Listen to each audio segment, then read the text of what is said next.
datang di Smaneka Podcast. Gimana nih teman-teman award kabarnya? For the first time, akhirnya di sekolah kita, SMA Negeri 1 Kepanjen, ada program podcast nih. Sebelumnya, kenalin dulu, aku Dian Firtaningrum, di sini sebagai moderator yang bakalan mimpin podcast kita kali ini. Di sini aku nggak sendirian, aku bakal ditemenin sama salah satu siswi dari Smaneka. Di sini kita bakalan bahas mengenai topik pendidikan di era new normal. Daripada kalian makin penasaran, langsung aja yuk kita kenalan sama narasumber kita. Halo Farah. Halo Kak Dian. Gimana nih kabarnya? Alhamdulillah baik-baik aja. Kak Dian gimana kabarnya? Alhamdulillah baik-baik. Alhamdulillah. Boleh dong perkenalan dulu sama teman-teman award? Oke, teman-teman kenalin, nama aku Farah Dini Fajri. Aku biasa dipanggil Farah dan kali ini aku bakal nemenin Kak Dian di podcast perdananya Smaneka. Boleh dong aku tanya-tanya sama Farah? Boleh banget, boleh. Pertanyaan pertama nih ya. Oke. Pertama-tama gimana sih perasaannya? Kan sekolah kita udah lama daring dan sekarang pembelajarannya sudah bisa tatap muka lagi. Oke.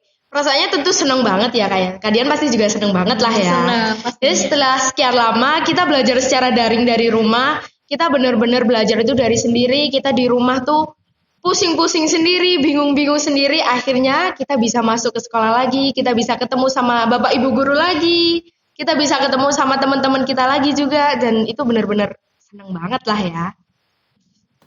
Menurut pendapat Farah, apa Ya. sih perbedaan mendasar dari pembelajaran daring dan juga pembelajaran tatap muka? Oke, kalau perbedaannya dari daring sama luring itu sendiri kan udah jelas beda banget ya Kak ya. Kalau dari daring itu kita belajar semuanya dari rumah, kita akses secara online.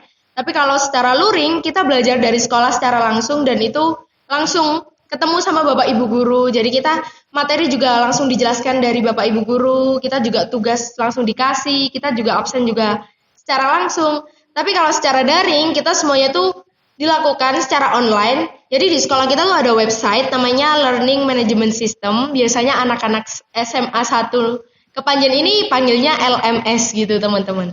Jadi di LMS ini kita semua kegiatan itu melalui LMS itu tadi. Jadi dimulai dari absen, mulai dari pemberian materi, pemberian tugas, itu semua diakses melalui LMS itu tadi. Kalau di sekolah kita pasti ada kan persiapan khusus menjelang diterapkannya pendidikan tatap muka. Iya. Apa saja sih persiapan-persiapannya? Untuk persiapan dari sekolah kita tuh pastinya sekolah kita disterilkan itu ya Kak ya. Jadi sebelum kita masuk pembelajaran secara tatap muka ini, di sekolah kita itu disterilkan dengan disemprot dengan disinfektan itu tadi. Jadi pihak sekolah itu juga sudah menjaga banget untuk keamanan kita. Selain itu juga pihak sekolah sudah menghimbau kita untuk terus jaga kesehatan. Karena kalau kita sakit dikit aja kita udah nggak boleh masuk ke sekolah kan. Pasti langsung disuruh pulang Nah ya. iya makanya kita juga udah bener-bener dikasih tahu kalian harus terus jaga kesehatan, kalian terus jaga protokol kesehatan biar bisa stay safe terus.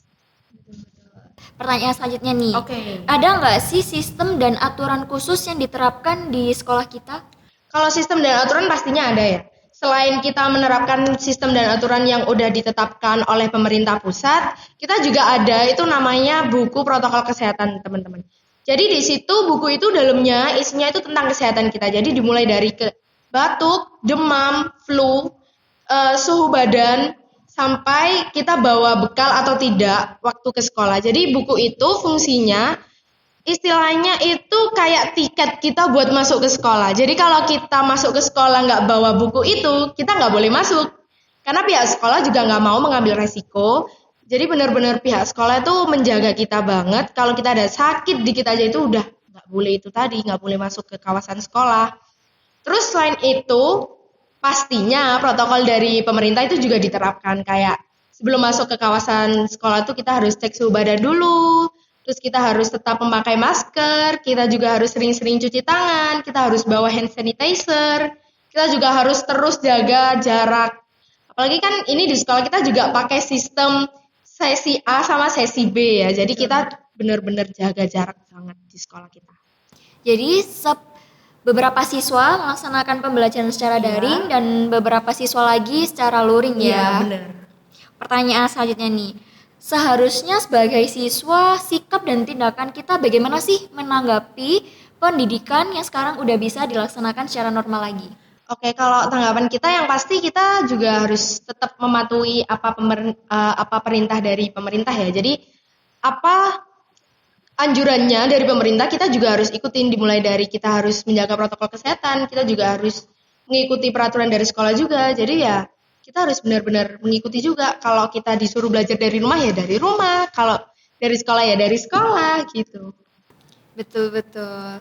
Sejak diberitahukan oleh pemerintah bahwa sekolah sudah bisa tatap muka, pasti ada pro dan kontra nih. Iya, Di pasti. sini aku bakal bacain satu artikel Oke. dan aku mau minta Farah menanggapi artikel ini. Oke.